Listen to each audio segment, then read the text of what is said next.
అలేఖ్య చిట్టి పికిల్స్. ఈ పేరు తెలియని వాళ్ళు ఎవరు ఉండరేమో. ఈవెన్ చిన్న పిల్లలకు కూడా తెలుసు. ఇప్పుడు సోషల్ మీడియాలో, ఇన్‌స్టాగ్రామ్, ఈవెన్ న్యూస్ ఛానల్స్ అందరూ బాగా బాగా ట్రోల్ చేసేసి మీమ్స్, ట్రోలర్స్ ఎంత చేయాలో అంత చేసేసారు.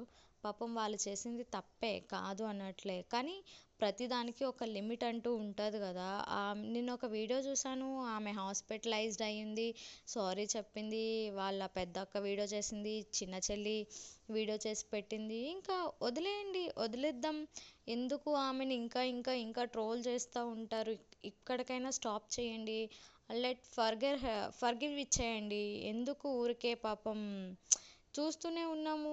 అంటే ఎవరి సపోర్ట్ లేకుండా ఎంత మంచిగా వాళ్ళు తక్కువ టైంలో బిజినెస్ చేసుకుంటా, సంపాదించుకుంటూ పాపులర్ అయ్యారు.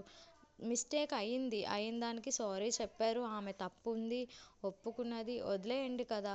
నాకైతే పాపం చాలా బాధ అనిపించింది ఆమెని అలా హాస్పిటలైజ్డ్ అవ్వడం చూసి.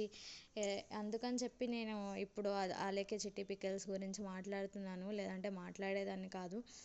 దయచేసి వదిలేయండి. ఇంకా అయిపోయింది ఏదో అయిపోయింది కదా! వాళ్ళ బతుకు వాళ్ళు బతకనివ్వండి.